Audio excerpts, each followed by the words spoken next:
Hi, this is Josh Marshall, and this is the Josh Marshall Podcast. We're getting to the end of the calendar year, as you know, coming up on the holidays. Everybody, people are starting to decamp to relatives and stuff like that. But we still have a lot of news. We had this hearing yesterday with the Jan 6 committee. I'm not sure if that's the final. I guess it's the final hearing. It's not the final act of the committee. And we are actually recording this episode on Tuesday, whereas we usually do it on Wednesday. And the reason we're doing that is because Kate Riga, my co-host, is going to be, covering the release of the actual report tomorrow. And it's going to be a report. And then I guess they're going to have, I'm not sure they're using that word, appendices, supplements, basically all the documentation. And at least the last I heard, they were still uh, being a little, giving themselves a little wiggle room about whether every last thing was going to be released like at exactly 1 o'clock or 12 o'clock or whenever it is tomorrow. But it seems pretty clear that's when it is going to be. So that's a big thing coming up. Obviously, they need to do it now because the House is about to come under new management. And I think we still don't know quite what the new management is going to do. Clearly, they are going to uh, uh, shut down the committee as we have understood it to date, but it's still possible they may sort of turn it into an anti-committee. Almost do like what Elon Musk is doing now with at Twitter, where he's doing these Twitter files, right? He's going to the file cabinet and say, what do we got? And it's been pretty sad what they have since Twitter may have been mismanaged before, but it was pretty straightforward what they were trying to do. And it's a kind of a funny thing because, one of the things that we have seen about the far right in the U.S. over the last, how far do you want to go back? A good last 10 years or so, is that you can always come up with something because there's no bar. There's no standard. You just come up with nothing and you jump up and down, and a certain amount of the population will believe it's the most outrageous thing ever. And with you've got the Jim Jordans, who basically kind of release all the files, all the hidden information that the January 6th committee didn't want to let you know. Now, I think in the real world, the hidden information is probably things that even the January 6th committee thought were too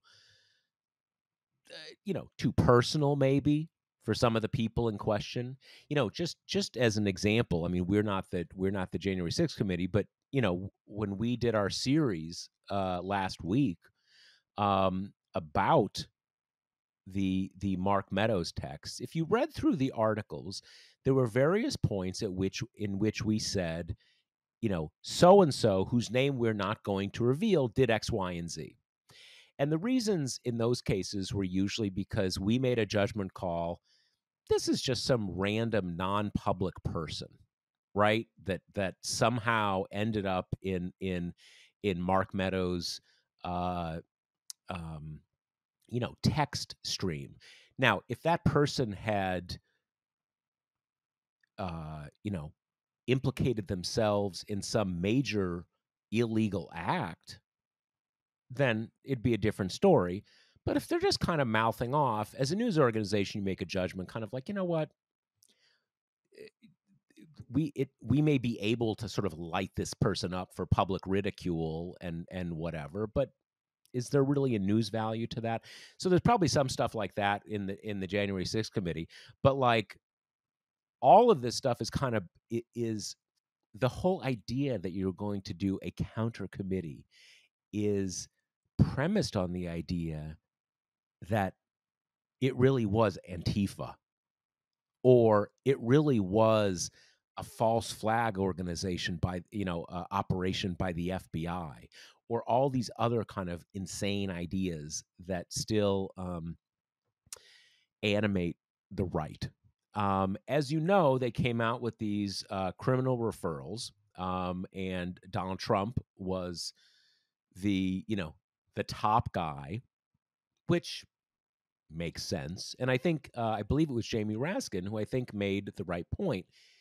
It's not okay if just the foot soldiers take the hit, because some of those folks are taking a hit. A lot of the people who just like, you know, they went into the Capitol, they walked around for a while. Those people may be getting suspended sentences, maybe, a few months in prison, because that's obviously they're participating in the whole thing. You're not allowed to go into the restricted areas of Congress, etc. But some people are getting serious criminal sentences, 5 years, 10 years, and they deserve it because they committed serious crimes.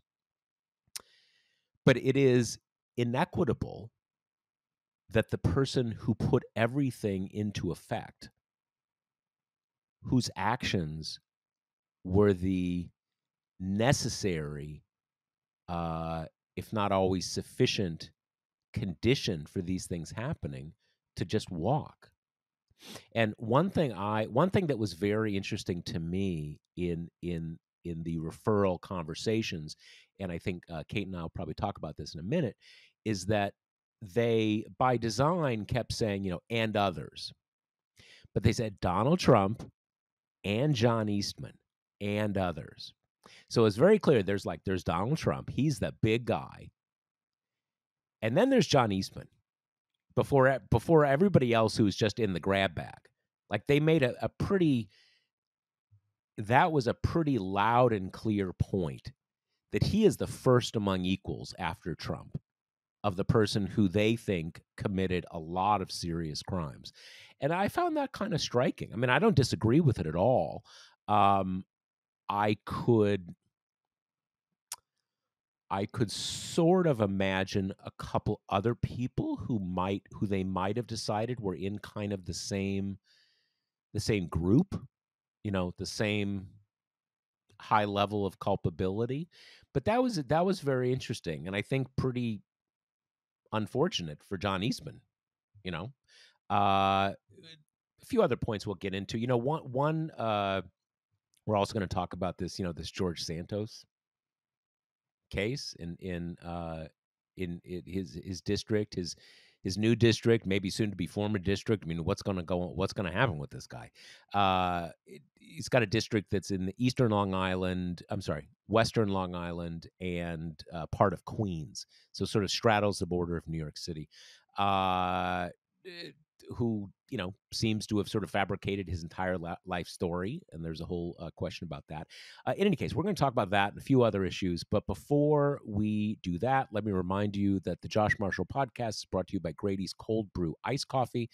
If you're getting back to work, everybody needs their coffee order. Well, Grady's Cold Brew makes it easy to please everyone at the office.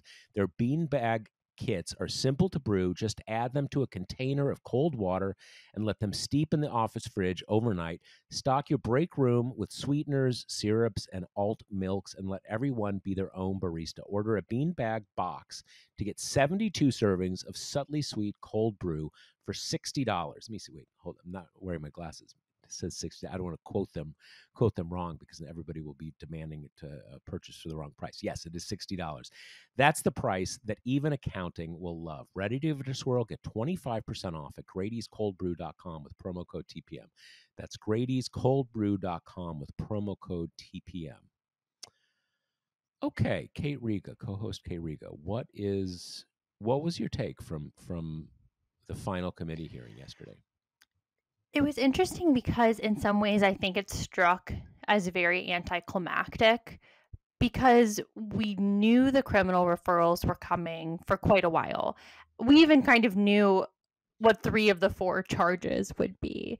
Um, so in some ways it felt very crafted, kind of less for reporters whose, driving interest is always, what's new here, and more for, I think, a more casual watcher, because it was really just kind of like, I called one of my blog posts on this previously on the January 6th committee, because it was just like kind of a super smash cut of all the biggest moments.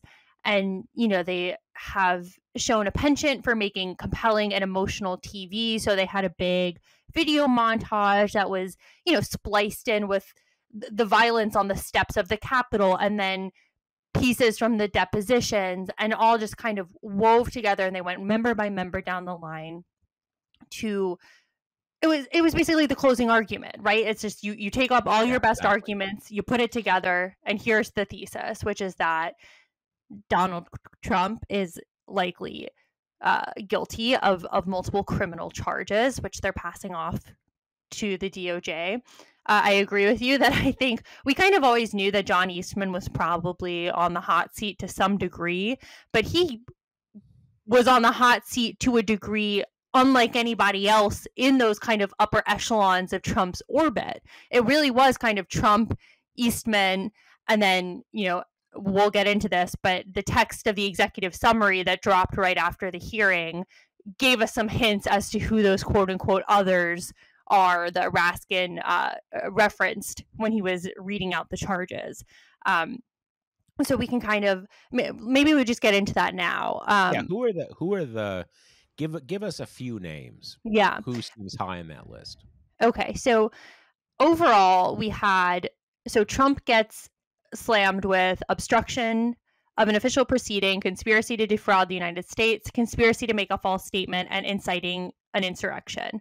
Those first two, they also explicitly name Eastman too.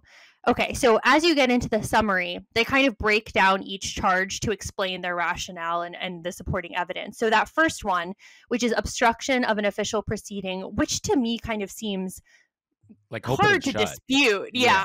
Right? Like they very actively tried to obstruct the certification of the Electoral College votes. So there it says, others working with Eastman likely share in Eastman's culpability. For example, Kenneth Chesebro was a central player in the scheme to submit fake electors to the Congress and the National Archives. So we got him. And then it also says, the committee notes that multiple Republican members of Congress, including Representative Scott Perry, likely have material facts regarding President Trump's plans to overturn the election.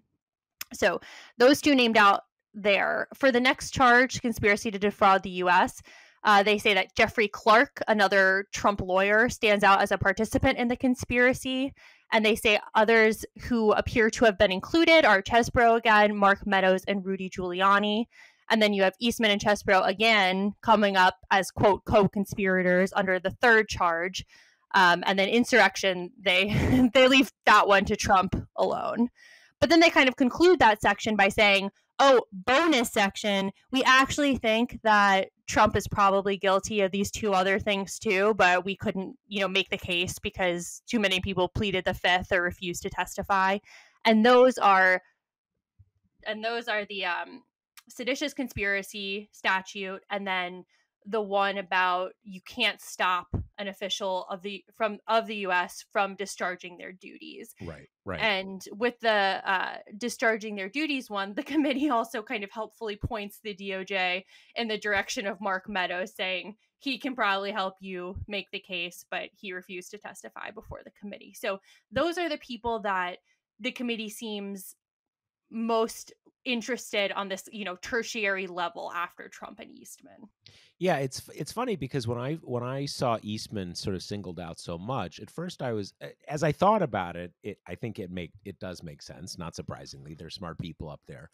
I had been thinking of Jeff Clark, and as you say, he comes up as one of the lesser named people in one of those charges. But I guess the argument with Clark would be that he was willing, but he didn't quite get his chance at the plate, as it were. He just that he didn't really they didn't get to him, sort of, and you know, the charge of insurrection, I think, is very legitimate, but it's it's open to a lot of interpretation, and I think that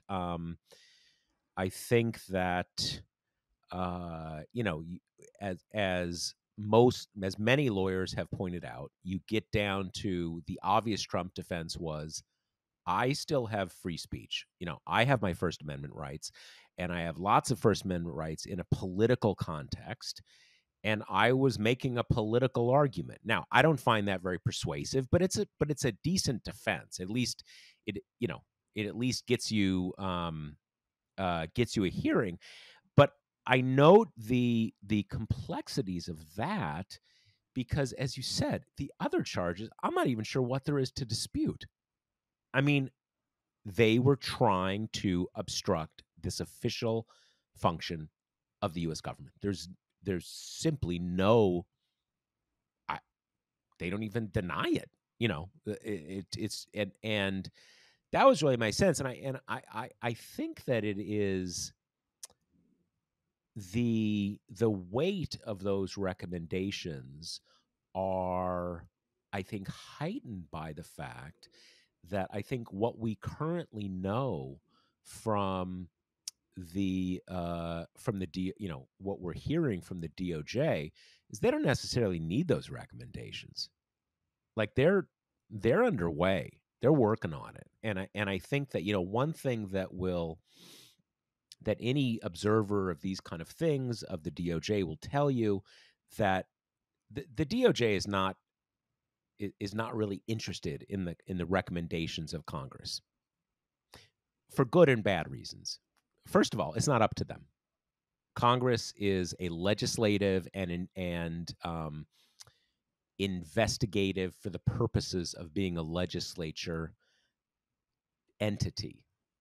They're not prosecutors. They're not the Justice Department. So it's not up to them. It's up to the Justice Department.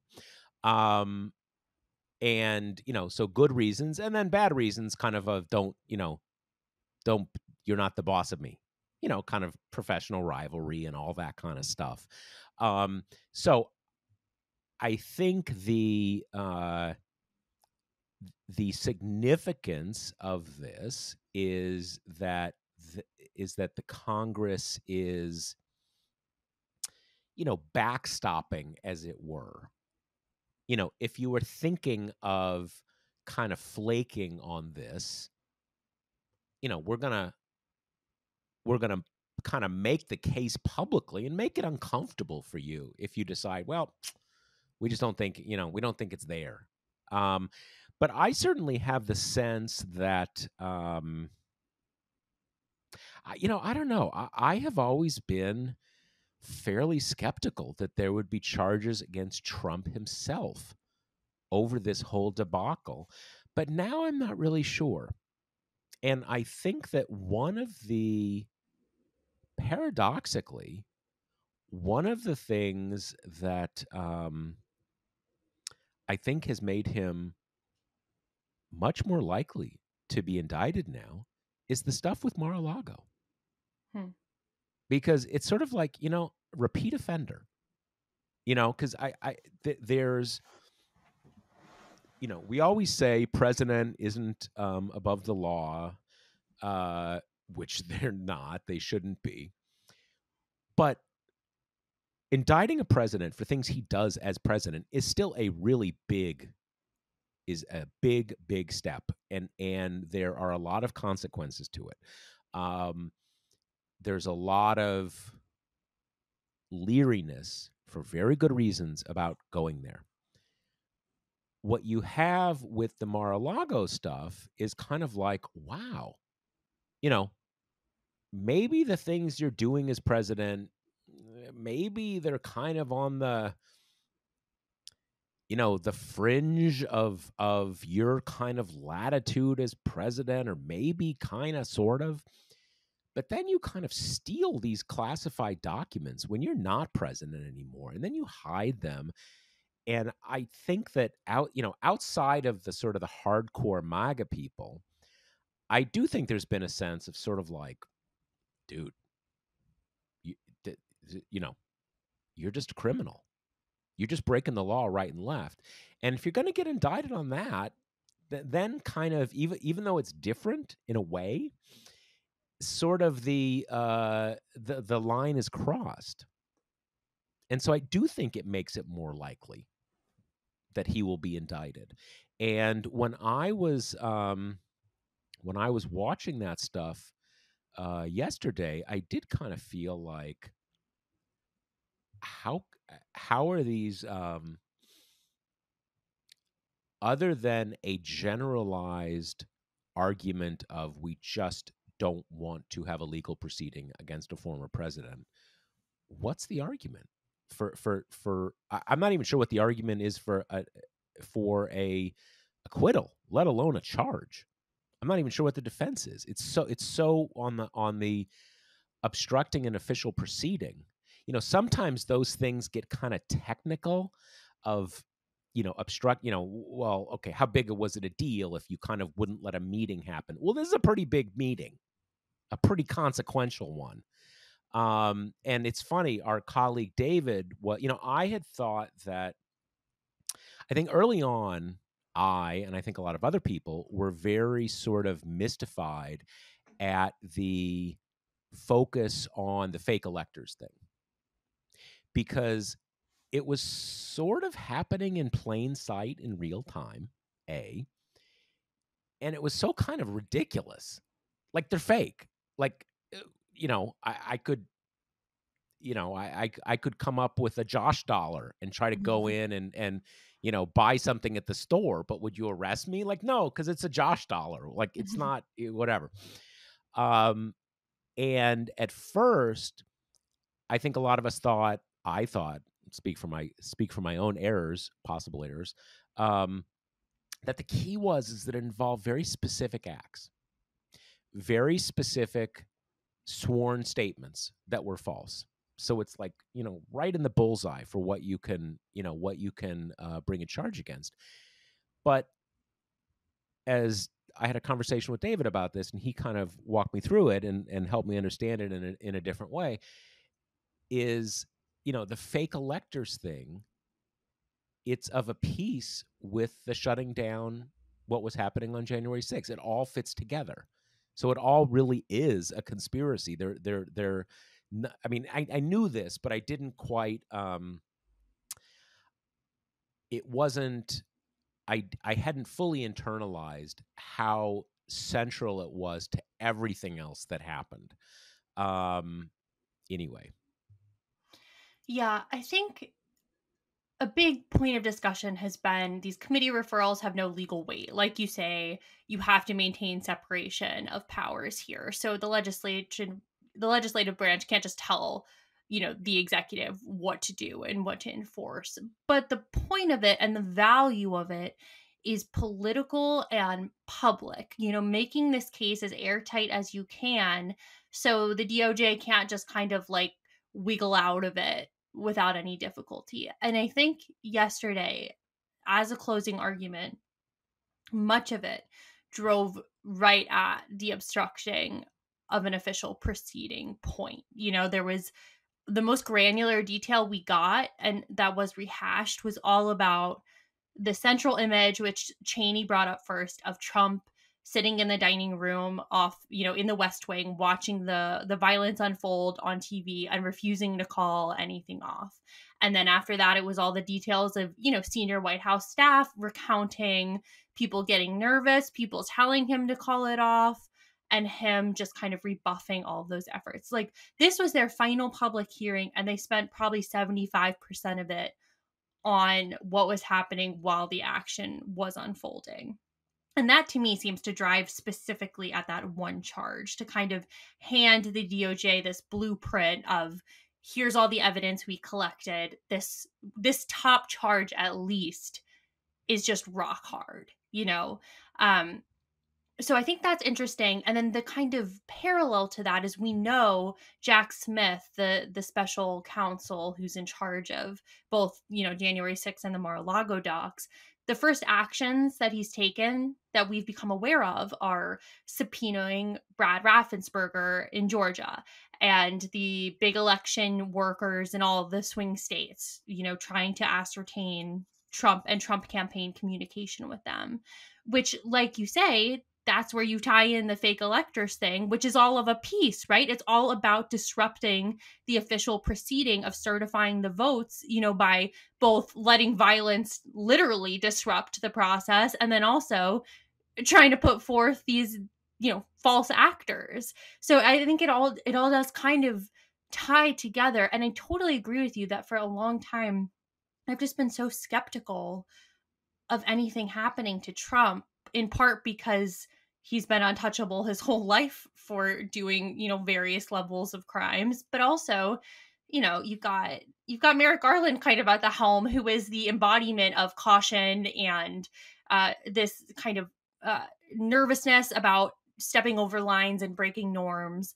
But it's hard to see how we're going to get some kind of there wasn't enough there conclusion, because I think the January 6th committees, maybe their best service has been putting it all together even more than uncovering new stuff, because we knew most of it already. So it's just really increasing how damning it is to see it all strung together.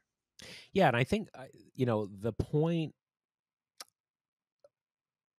Trump's best defense has always been on the sort of the insurrection proper, the riot, whatever you want to call it, that, he's up there getting them stirred up. You may not believe it, but he can certainly make an argument of like, hey, I was trying to get everybody riled up. I didn't know they were actually going to break into the Capitol. And how are you going to disprove that? Right? He didn't say break into the Capitol. And so they've always been very focused on combining it with this other point. After they broke into the Capitol, and all of his people are there with him saying, Trump, they broke into the Capitol. So if that wasn't his intention, that's when he would say, whoa. You clearly misunderstood me. Please, everybody stand down. Right. Clearly, he didn't do that. He let it go on for like 3 hours or something. I mean, I think that's what, 180 minutes or something like that. I can do the math sort of in my head. So that kind of locks it from both sides. It's pretty clear that he made clear, go up there and make them feel the heat. Now, I think that without knowing how it all panned out, you could say maybe they just mean have a kind of a riot outside the Capitol, or, a loud demonstration where the people inside are hearing them chanting and whatever. Maybe, that's not implausible.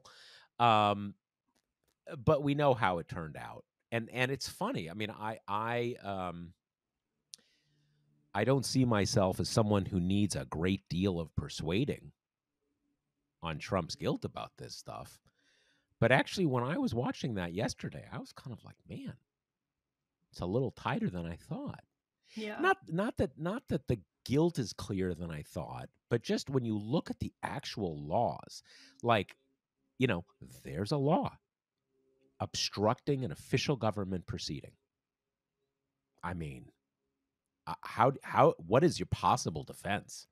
What is your possible defense on that? Clearly it happened. Clearly you did it. And there's these other laws. Now on insurrection, I mean, that's the one that kind of like, it's such it's such a general thing. I think if I'm the defense attorney, I would say, okay, look, yeah, obstructing an official government proceeding, the Civil War. I mean, it's funny. If you look up the records, the official records of the U.S. Civil War, what did they call it? They actually call it rebellion. In any case, the Civil War was an insurrection against the United States government. That was the legal theory, the Union's legal theory of the Civil War. I think if you're a defense attorney on the charge of insurrection, you say, look, okay, obstructing an official proceeding, there's violence, but like no one was trying to there was no coup.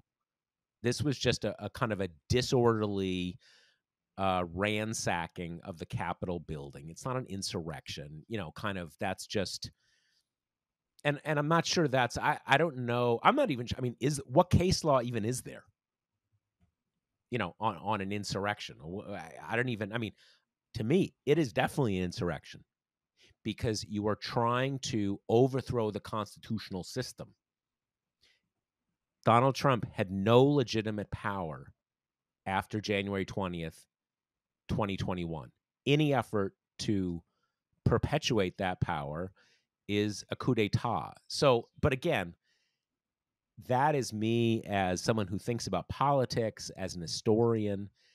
Legal cases come down to, legal boxes you have to check. And we don't have a lot of precedent for like insurrections, right, in this country. In any case, it seemed like a pretty strong argument to me. Not that I'm probably the hardest person to convince, but one other point, though, and I do think this again plays into it.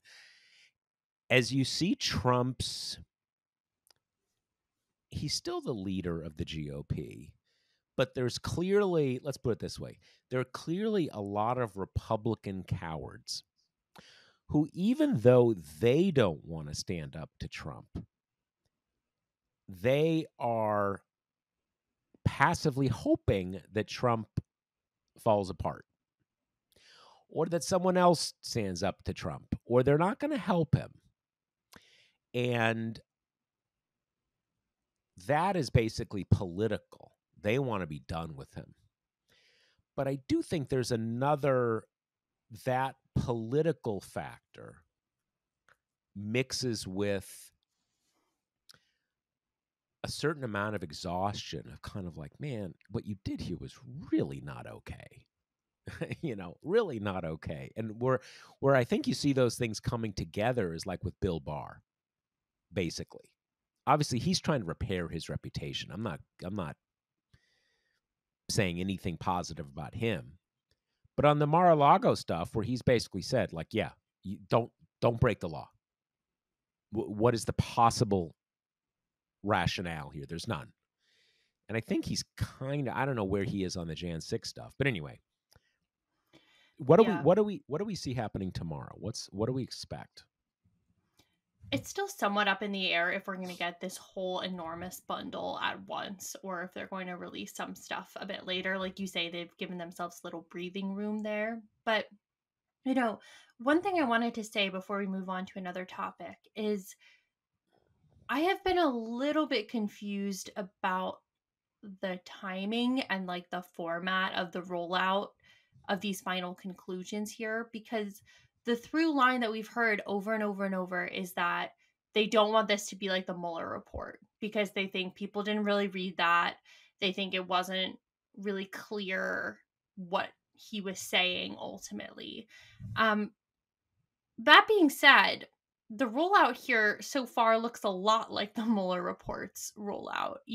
We get this summary, and then it seems like we're going to get a big, huge, multi-page, just gigantic document all at once. And then our listeners will remember when the Mueller report came out, if you had like cable TV on, people were trying to read it on air to comment on it in real time, And I think the danger with such an approach is that stuff gets lost, or if kind of the big amorphous media doesn't cover it the way the committee wants, it's kind of like you've got this one bite at the apple, which I think was the point of releasing the summary early. So you at least get, extended coverage, a little bit more. People will be looking for a new angle for the big report because the referrals were headlines 2 days ago. But, it's going to be a similar thing, I think, with all this, having to parse it. And in some ways, for TPM, that kind of thing can be good for us because we often like to... We're parsers. Yeah, and we like to look into like angles and stories that is not, kind of the big headline thing. But then kind of combined with that is I understand the timing from the perspective that Republicans are taking over the House in a few weeks and the January 6th committee will be no more. But also, this is like the nadir of news consumption of the whole year. Like, this is just the time where anyone who works at a news outlet, and even people who consume news, probably kind of know this is when people go away for the holidays and you kind of unplug and you're not as much doing your normal get to work, drink my coffee, read the news, kind of routine. And to some degree that has been disrupted in the Trump and post Trump era. Like, we don't have the same news lulls that we used to. Right. But still, if there's a slowest time of the year, this is the time, that the holiday season is the time. And we're kind of getting this big, supposed to be blockbuster report right in this dead time. And, maybe it will have more salience than I think it will, but I do think the concern is real that a person who's not a political junkie who would read this no matter what time of the year it came in, might miss it just because of the timing. This is that rare occasion where I think I see it a little differently from you. Here's why. Here's what I think. There were two fundamental things about the Mueller report. One is that it started with Bill Barr's gloss, which was nothing here. Came up empty. And there's all the stuff about how he sort of, he falsified it, basically. The report came out, but it came out with under his gloss of saying nothing, nothing here, nothing happened. But then the second point is, and this is where it is Mueller's fault, that it basically it said, couldn't find evidence of collusion, which which is a very technical thing, blah, blah, blah, blah, blah, but it kind of pulled its punches there, and then really pulled its punches on the second front, which was on the second, the two parts of the report, the second part of the report, where it basically said, we're not in a position to render any judgment about whether you obstructed justice, but here's just a bunch of stuff we found, all of which overwhelmingly supported obstruction of justice. So on both of those counts, the report kind of deflated itself because it was introduced by someone. It was introduced to the public by someone who wanted to discredit it. And it was a bit self-discrediting itself. And in this case, it seems to me, the committee left no question. Trump's guilty. He's very guilty. And he's guilty of a lot of things. They pulled no punches there at all. And I assume that the report, how big is the report possibly going to be? The executive summary is almost 200 pages, right? This is going to be like volumes and volumes or something. It's not going to pull punches. So in some ways, it's how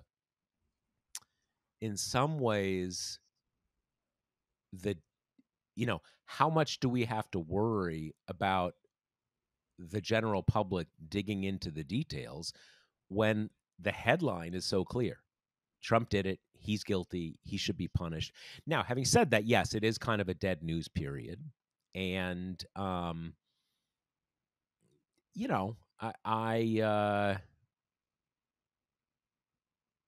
guess one other way to look at it, they have no choice. They're shutting down.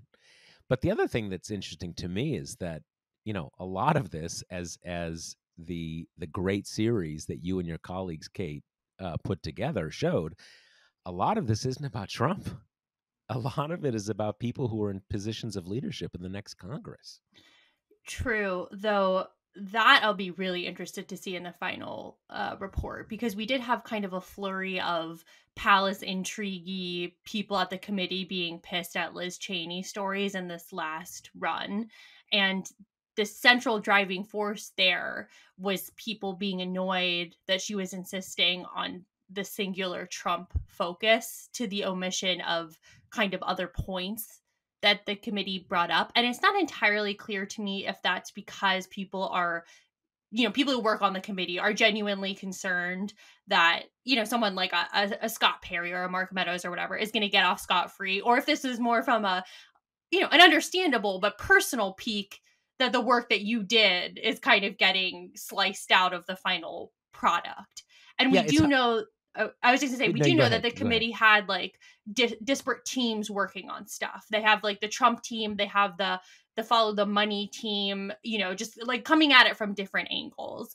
And I think, we'll see with the final product. And maybe the thing is that she just felt, and other people on her side felt like the biggest impact we can have here is to be, like you say, counter the Mueller report, to be unambiguous and clear and have an easily summarized thesis. That would make a lot of sense to me. But it is going to be interesting, I think, to see how often, particularly those who are still in Congress, who played leading roles in this, crop up throughout the report. Yeah, one thing, I mean, there's, I guess, understandably, there's still some level of suspicion about Liz Cheney among Democratic partisans. And when I say Democratic partisans, I don't mean in the sense that they're not, that isn't meant to discredit them. But it's just hard for me to believe that at this point in the game, Liz Cheney's got much invested in Scott Perry. I just don't buy that. That doesn't make any sense to me, frankly. And I don't know who the four is. It Jim Jordan or Andy Biggs? I mean, these people ended her political career. I think. I mean, look, she gave up her political career for this. She has no future in the Republican Party. She's not plausible in the Democratic Party. She gave up a lot for this, so I think we got to kind of, give her due. It just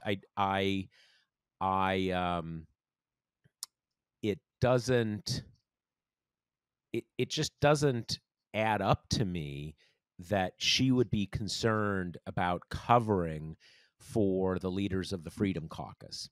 I can sort of see, like, she's still a conservative. I assume she's still very happy about the composition of the Supreme Court.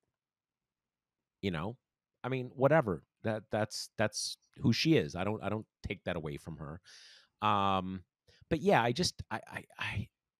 that just doesn't add up. That she's saying kind of like, okay, I hate Trump, but I'm still a Republican, so don't be mean to Scott Perry. That doesn't add up to me. Yeah, so let's move on to a couple other things before we run out of time.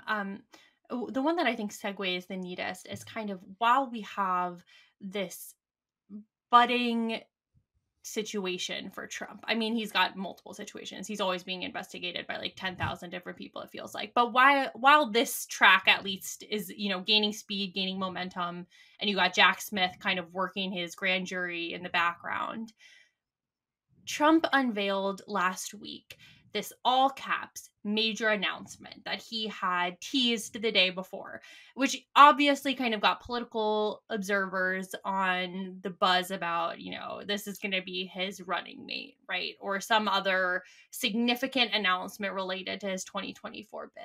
I even heard some people saying like he's gonna say he should be speaker. Oh my God. that was kind of crazy, but it did sound like something of that momentous. Exactly. And then we get the grand reveal, and it is NFTs, non-fungible tokens, basically just so you can own digital artwork if you pay for it with cryptocurrency. And it's like a set of what he described as like baseball cards, but quote, hopefully much more exciting, of Trump, like Barbie Trump, in all different outfits. Like in one, he's a fancy media mogul man in front of the Hollywood sign. And then in another, he's a football player. And in another, he's a cowboy. And the art is so bad that if you didn't know better, you would think it was a joke. Like photoshops where like a tiny head is like perched on a big body with a tuxedo, and he's a boxer and he's really ripped and has like a 45 on his hands, and each one costs $99. And even in the video that is released where he's promoting it, where he says, he's a better president than Lincoln, better president than Washington, I was laughing until tears were running down my face at this part where he was talking about how you know, each NFT, I guess, comes with like a Willy Wonka golden ticket chance to get a meeting with him. And so he was introducing the series and he says, and we have, you know, amazing prizes. You'll get a chance to have a one-on-one dinner with me. And then in classic Trump style, he like interrupts him, you know, his own, what he's clearly reading the prepared words to say, now, I don't know if that's an amazing prize, but it's what we have. And then like moved You know, on. it's funny. Trump has always had moments like that. These kind of uncanny moments of self-awareness. Yes. Right? That sort of that belie the you know, the showman stuff, Mm-hmm. right? As almost like he's sort of like stepping back from Trump to just be, because, you know, kind of like, I don't know, it sounds like something I might say. You know, I don't know, is that fun to have dinner with Josh? You know, kind of but it's not the first time he's done stuff, you know, Yeah, he's done stuff like that. totally. I mean, the classic in the genre is when years ago he put in that aside where he was like, can you imagine what I'd be like if I drank? It was like they've been scattered throughout. It's exactly what you say. It's self-awareness where he almost like steps back from character Trump to like comment on character Trump as a third party observer before jumping back in. But And not a totally positive third party. totally. Yeah. But it was so just grifty that even MAGA world was kind of like, what the fuck is this? You know, you're expecting him to be like, and Carrie Lake will be on the ticket with me in 2024. And instead, he introduces this like grifty, kind of shambolic fundraising thing, which, I mean, putting aside the fact that Melania tried to do this about a year ago and it exploded so spectacularly that it seems that she had to like rebuy her own NFTs because people didn't bid high enough on it. And putting aside the fact that much of Trump's base probably don't know what cryptocurrency is, much less have a crypto wallet at their, you know, at their side. And I've heard some kind of like big theories, like maybe this is just a money laundering thing, like letting people send him crypto, which is notoriously, you know, hard to track and blah, blah, blah. But the grand conclusion is that even kind of ardent fans were like,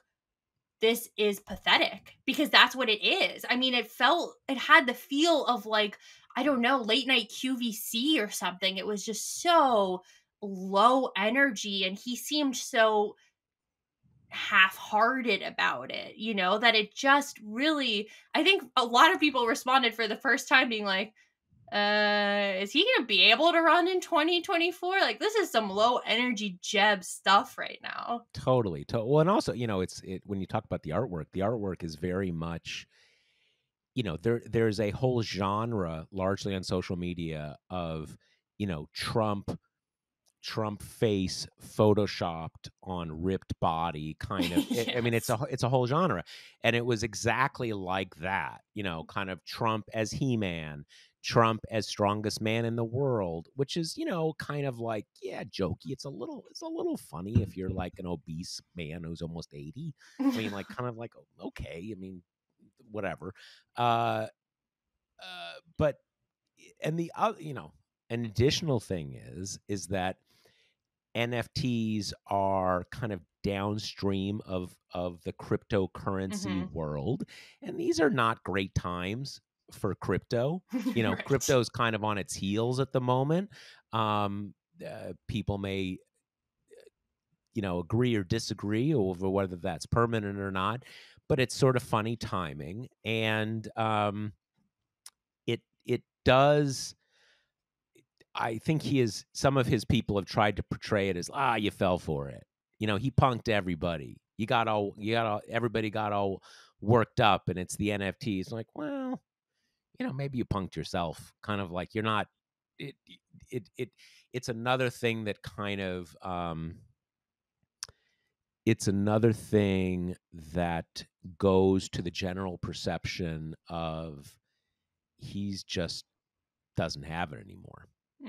Just doesn't have the juice to get this done. And, you know, that's one of the many ways I think the January 6th committee has actually accomplished a lot.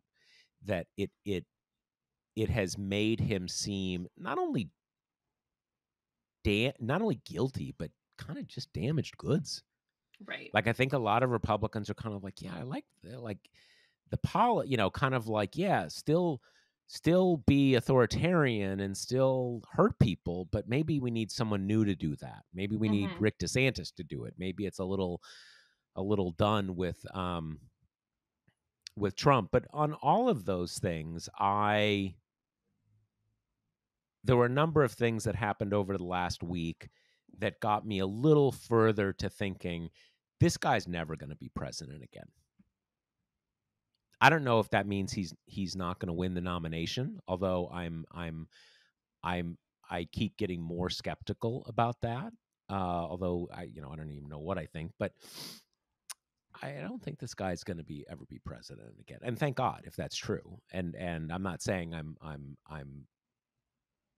counting on that, but that's just my read. He's just taken on too much water, basically. I don't think.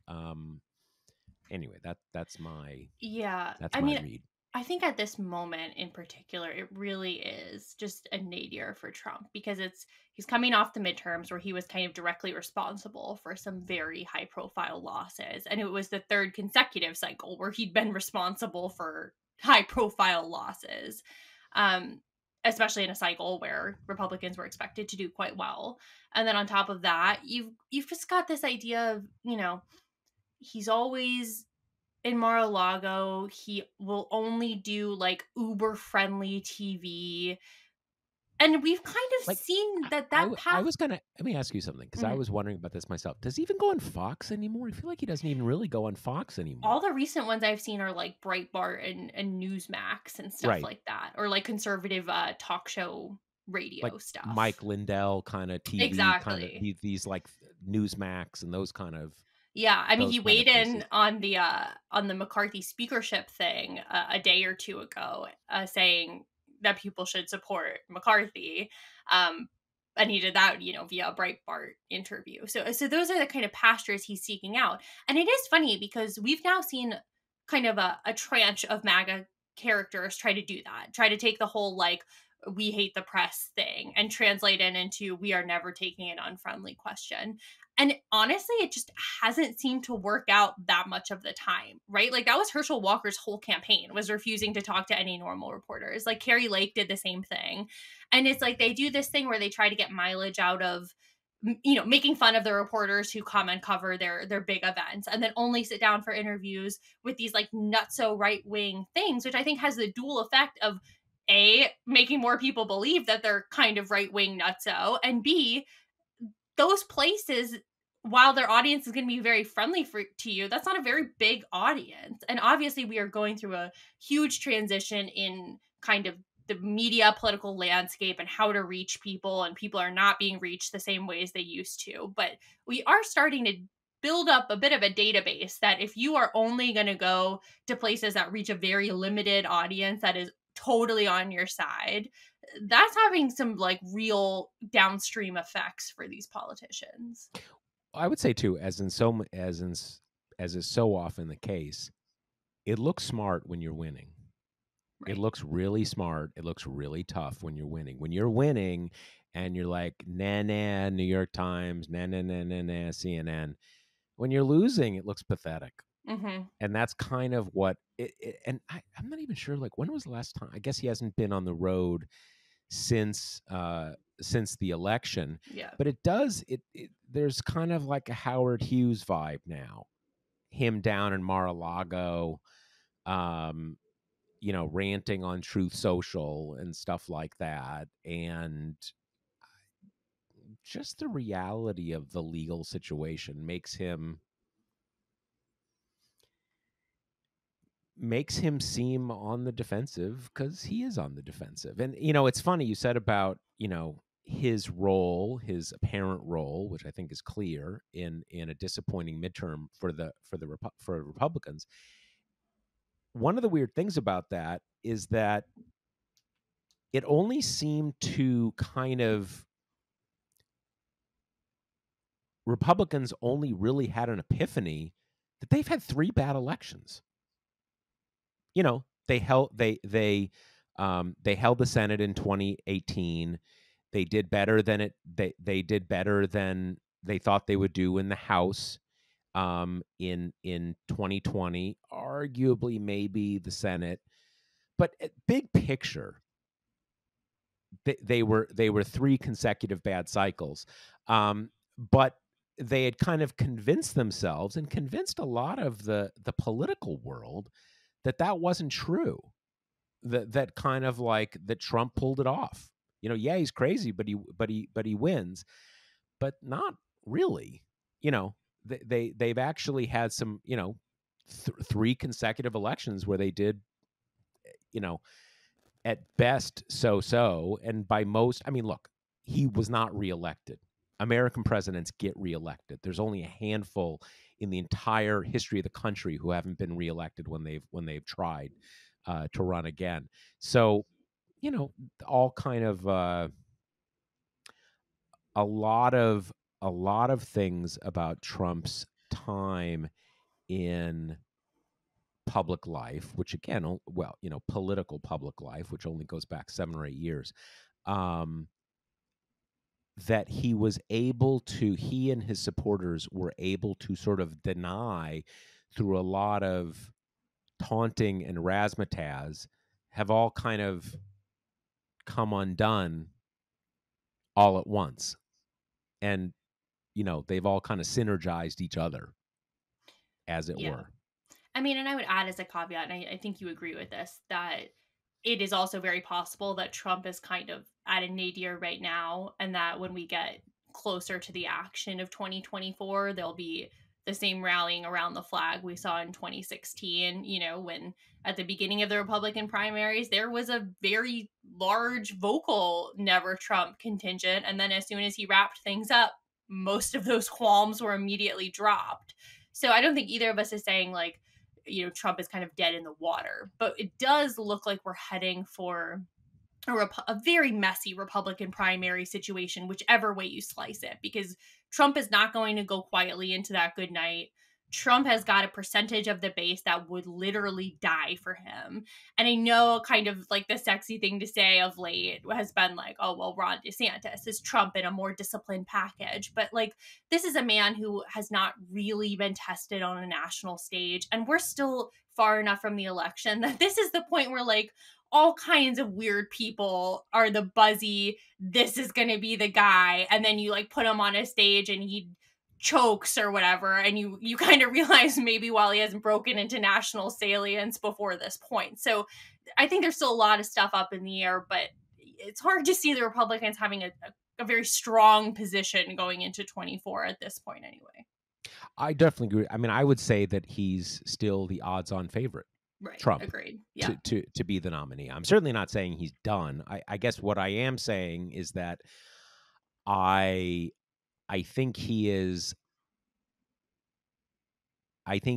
damaged enough that he would have to really slog through to get the nomination. But most people have to slog through to get a nomination. And then he'll be pretty damaged after that. So who knows? I mean, the future's a long way away. I mean, I think that one of the things about Ron DeSantis is that if you're Ron DeSantis, you want right now to be December 2023, not December 2022. Totally. Because a lot can happen over a year. And once it's not necessarily going to be Trump, there's a lot of other Republicans who want it to be them, not just, not just a palace coup by Ron DeSantis. So we got to talk about this. Speaking about DeSantis, how about Santos? Yes, good a little transition. Segue there. So this George Santos guy in, our former neck of the woods, now my neck of the woods, he just got elected to this district, which has a bit of Queens, which is part of New York City, and is mostly in Western Long Island. Won what was an open seat because the representative tried to run for governor, didn't get the nomination. So he won, and kind of part of that New York State red tide, a red wave or whatever. Red tide's a little weird. Red wave, and So that now the New York Times comes out with this article that basically his entire resume is fraudulent. And on the one hand, it's sort of made everyone wonder, kind of like, who dropped the ball here? Mm-hmm. You know, there's such a thing as opposition research, right? And first off, there's the candidate who's supposed to do it. The Democratic Party committees are supposed to do it. And, you know, he didn't go to either of the colleges he said he went to. He didn't work at either of the banks he said he worked at. And that's just the beginning of the things. He's got an open fraud charge against him in Brazil. I don't know if he, you know, if he's a member of Congress and he goes to Brazil, is he going to be arrested when he goes there because of the check, you know, the check chart, check fraud thing? But the weird thing is, people have also said, well, this is, you know, local news, death of local news. That's a little hard to, you know, yes, that is the big story in the US, but New York City has three newspapers. You can sort of say, although the Times won't kind of cop to it, Times basically a national paper. Maybe they're not doing enough local news, but you've also got the Post. You've also got the Daily News. You've got a paper on Long Island. You've got a number, the outer boroughs each have one or two kind of niche, you know, papers. I don't know if they're only digital now or whatever. I believe there's a Politico, has Politico New York. I mean, there's a lot of media in New York City. And part of this district is in New York City. So, like, I you know, in lots of parts of the country, you can say that, but kind of like, I'm not sure you can say there's not enough media in New York City. And as I've tried to explain in a couple posts, having a fake resume is not against the law. Okay. But there's stuff about the finances. He loaned his campaign $700,000. If you look at his resume, there's really not much there that shows him until the last year. A company he set up in Florida in 2021, he said he got an income of $750,000 from, plus between $1 million and $5 million of dividends. That company was founded in May 2021 and dissolved in September 2022 because it never filed an annual report. You know, sort of like a technical violation, not technical, but, you know, an administrative violation that it just ceased to exist. So, and before that, he like got taken to court because he owed 2 months or $2,000 of rent. And another case, and another eviction case where he owed $10,000 of rent. I mean, this does not speak to a person who's like rolling in money, right? So all of this, maybe the income is made up since everything else is made up, but the money he loaned to his campaign can't be made up. The campaign either has the money or it doesn't. $700,000 is a lot of money. Now, I know I don't, you know, gentle listeners, I know you don't need me to tell you that, but let's think about this. There are a number of affluent people who have assets. You know, some people own their home outright. Maybe that's $700,000. People have a lot of assets. Pretty few people have $700,000 in cash available. Okay. Far fewer have $700,000 in cash that they're willing to loan with little prospect of ever getting it back. So where's the money from? Like, what is this guy's story?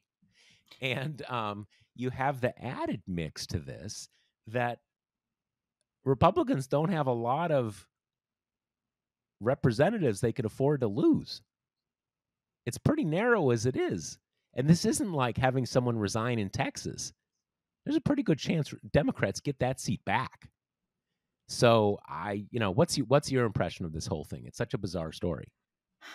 Reading the Times report, it almost like gave you just compulsive liar vibes, because there are some details in there that go beyond the self-aggrandizing thing, which maybe you can understand. Like, it's still, I mean, it's weird to fabricate your whole life story. I'm not saying it's not, but like, he's not going to be the first one to try to inflate his resume by being like, I went to these schools and I worked at these prestigious banks. Okay, whatever. You can maybe understand that on some level. But, you know, he apparently seems to have lied about employees of his dying at the Pulse shooting, the nightclub shooting, which is like, what? I mean, that's why? bizarre. Where would you come up with that? Right. I mean, and little stuff like that is just very, very odd. But yeah, I mean, the political realities now, Republicans can't lose a seat. They can't have a special election for his seat because they'll probably lose it. So they can't let this guy go anywhere, even if he's going to be this big story right off the gate of, you know, they just got the talented Mr. Ripley elected. Yep. And so, you know, we now have Democrats are in an interesting position as well, because I think to some degree, you don't want to give Republicans something to unite them at this moment when House Republicans are in an absolute shambles. And we're like careening towards January 3rd, which I'm sure no Democrat at all wants any news at all to take any space away from Kevin McCarthy's, you know, flagellation on the House floor.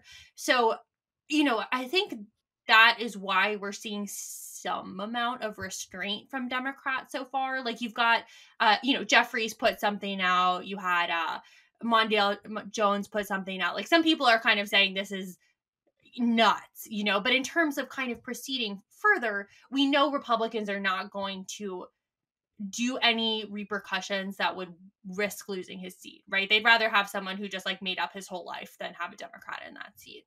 So I think for Democrats, it's going to be this interesting balance of, you know, let's let my Kevin get his humiliation and all the front pages, right? And then maybe like go, you know, refer him to the House Ethics Committee, kind of try to like ride this train further and further. And also, you know, for New York Democrats, there's who are already facing this huge reckoning. There's going to be a lot of like, what the hell, guys? Like, how is it possible that none of this came up? And I get that he was not expected to win the seat.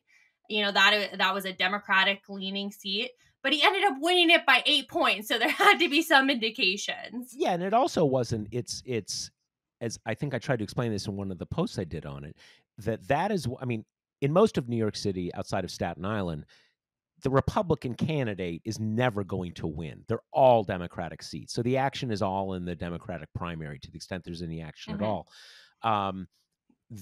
There's usually one seat that is somehow or another part of, you know, kind of overlapping with Staten Island that is a kind of a swing seat, Republican, sometimes Republican seat. But in Western Long Island and Eastern Long Island, that's swing territory. So it wasn't like this was like a safe seat. I wonder if, to some extent, since part of it was in New York City, people kind of assumed that it was one of those seats. I mean, I kind of did, because a year ago, I did a post about this guy, this ridiculous thing. He did this social media post. I think it was a Twitter post, where he basically said, because of Biden's inflation, I am spending X dollars on gas a week, and it's unacceptable, and blah, blah, blah, blah, blah. So I ran the numbers, and basically, even by like most conservative calculations, he would have to be driving like 1,000 miles a week, right, to be spending what he was spending. But I looked at where he lived, where he claimed to live, and where his office was, and it's a 14-mile commute. All right. So in the process of doing this, I looked up where he lived, where his work was, and he was clearly just like a ridiculous person.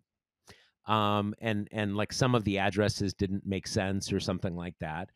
But I think I didn't pursue it further because New York is full of ridiculous Republican House candidates who are never going to get elected to anything, right? There's the woman who's been running against AOC, who's this like QAnon person. Are you going to like, do due diligence about where she went to college? No, because she's never going to get elected to anything. So possibly people kind of that I'm not justifying this. I'm just trying to explain how the myths that maybe people kind of, reporters kind of dismissed him in that way. But again, it was expected to be a Democratic win, but it wasn't like it was like a shoo-in. It was considered a competitive race.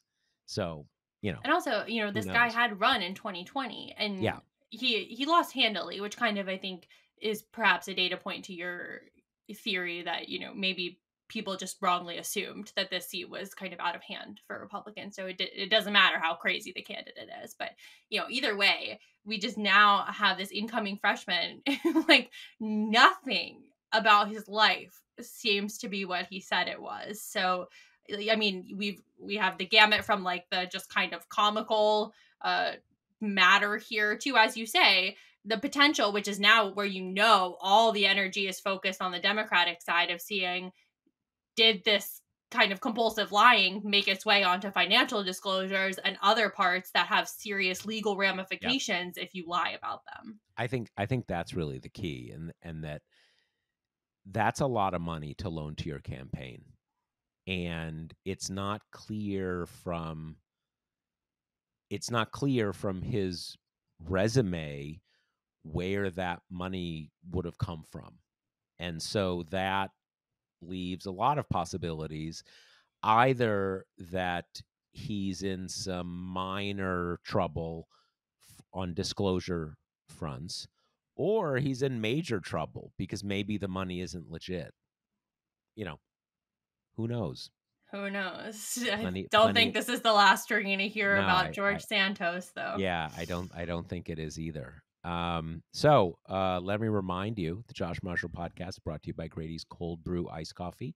You can get 25% off your order, any order, your first, your 100th, your 1,000th order, by using the promo code TPM. And that's at Grady'sColdBrew.com. All right. That's it for this week. We'll see you next week. Later.